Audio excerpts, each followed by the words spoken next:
Assalamualaikum warahmatullahi wabarakatuh. Selamat datang di channel YouTube Borin Flow. Di kesempatan ini saya ingin mengulas mengenai legenda tombak baru kelinting, legenda pusaka dari tanah Jawa atau tepatnya dari Gunung Merapi. Bagaimana kisah asal-usul tombak baru kelinting dari jelmaan naga sakti ini? Silakan disimak kisahnya berikut ini.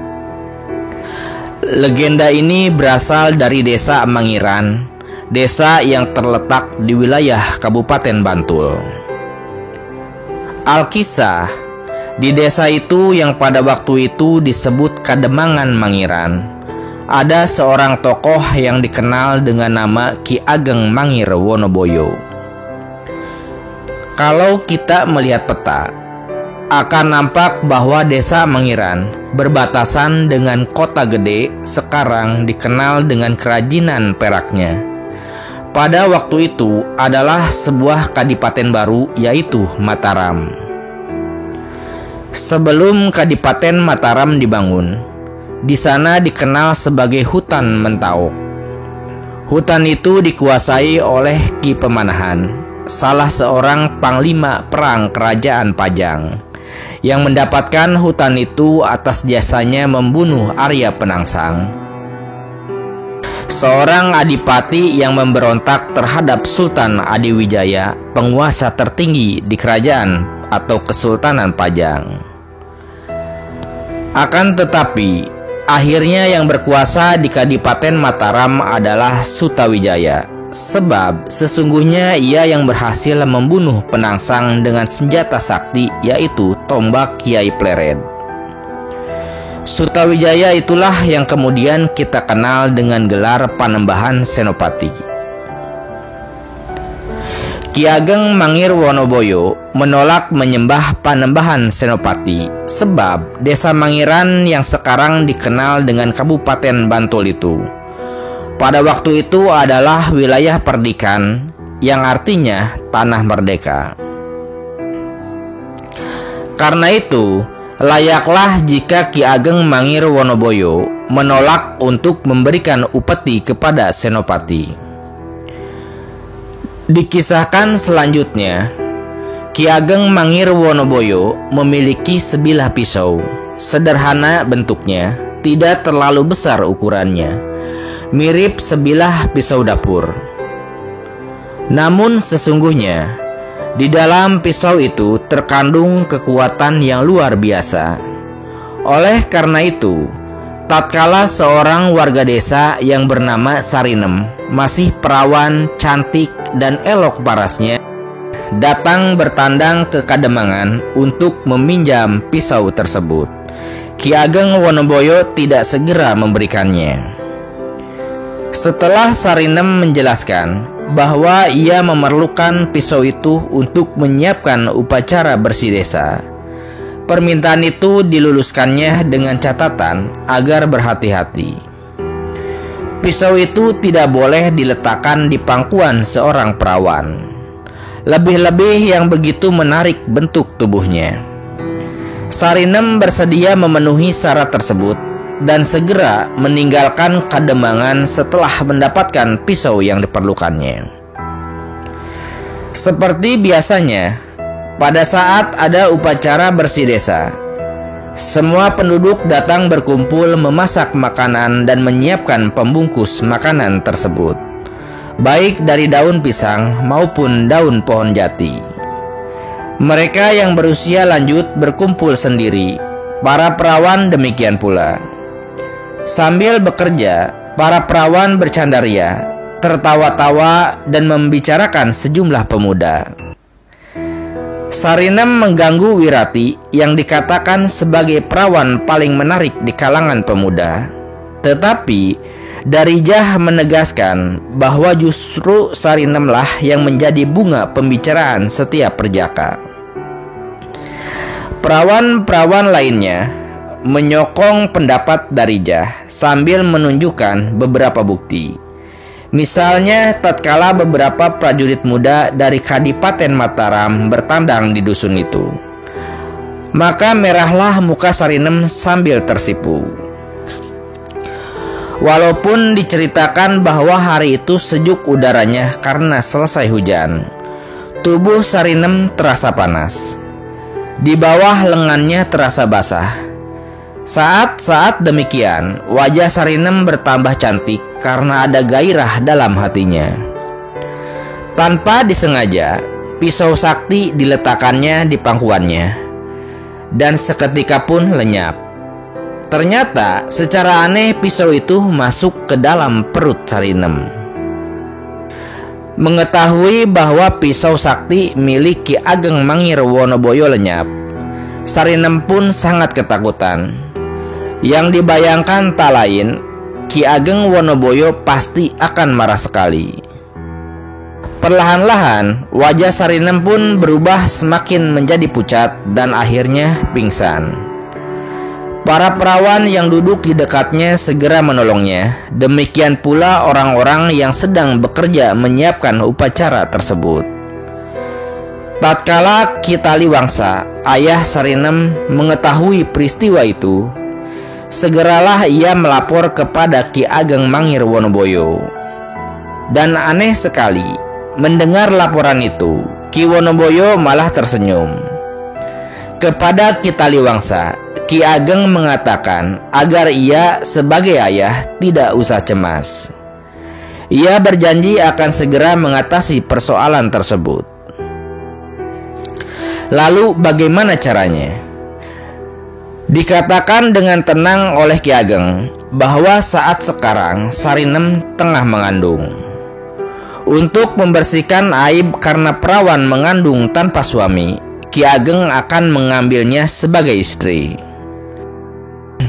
Dengan demikian, upacara bersih desa itu sekaligus juga upacara pernikahan antara Ki Ageng Mangir Wonoboyo dengan Sarinem. Beberapa hari setelah upacara itu usai, Ki Ageng mengatakan kepada Sarinem bahwa ia telah memutuskan untuk bertapa. Sementara Ki Jagabaya yang bertanggung jawab terhadap keamanan Kademangan diangkat sebagai penggantinya sementara. Ki Taliwangsa, Ki Jarantirta, dan beberapa yang lain diminta tinggal di Kademangan selama Ki Ageng bertapa. 9 bulan berselang semenjak peristiwa aneh tersebut. Tibalah saatnya Sarinem melahirkan. Pada saat di langit bulan bulat 5 perak, di tengah keheningan malam, tiba-tiba terdengarlah suara gemuruh. Bayi yang dikandung Sarinem pun lahir.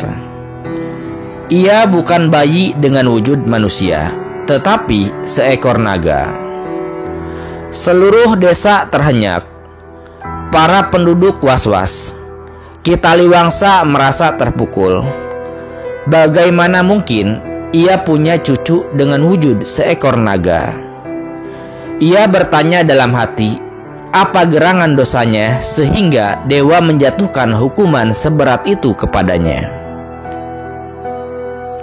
Namun Sarinem tenang-tenang saja. Dengan mesra diciumi naga itu seperti layaknya seorang ibu membelai anaknya tersayang. Demikianlah beberapa jam kemudian, naga itu mulai merengek meminta makan.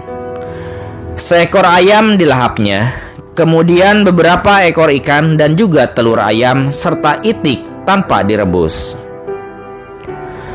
Pada suatu malam, Sarinem nampak bersedih. Tatkala naga itu menanyakan apa gerangan sebabnya, ibundanya bermuram durja. Dijawabnya bahwa ia sudah sangat rindu kepada Ki Wonoboyo. Ki Wonoboyo atau Ki Ageng Mangir Wonoboyo yang merupakan ayah si naga tersebut. Sarinem lalu bercerita panjang lebar siapa sesungguhnya ayah naga tersebut. Begitu Sarinem selesai bercerita, si naga mengajukan usul bagaimana kalau ia mencari di mana ayahnya bertapa. Sebagai anak, ia ingin menghaturkan sembah dan bakti kepada ayahnya. Pada mulanya Sarinem tidak setuju.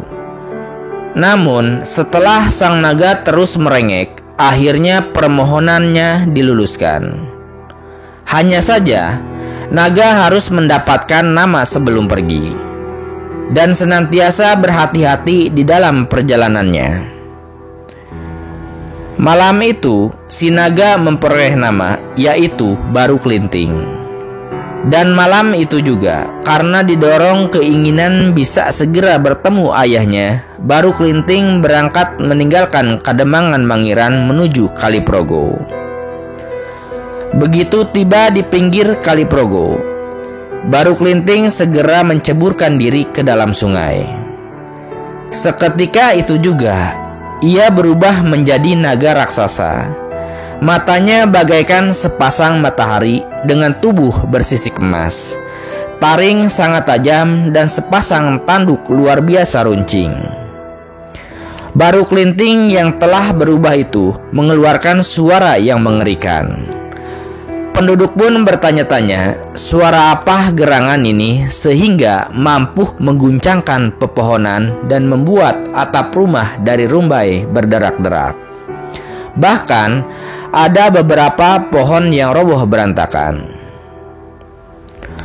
Dalam waktu singkat, Baru Klinting yang mudah lapar itu telah menelan 2 orang tukang perahu yang biasa menjual jasa kepada mereka yang ingin menyeberang Kaliprogo ke Mataram untuk berdagang. Pada waktu itu, Kadipaten Mataram mulai tumbuh menjadi kota perdagangan. Oleh karena itu, pelayanan perahu di Kaliprogo sangat ramai. Ini artinya Baru Klinting dengan gampang memperoleh mangsanya. Cerita tentang Baru Klinting yang banyak menelan korban mulai tersebar luas.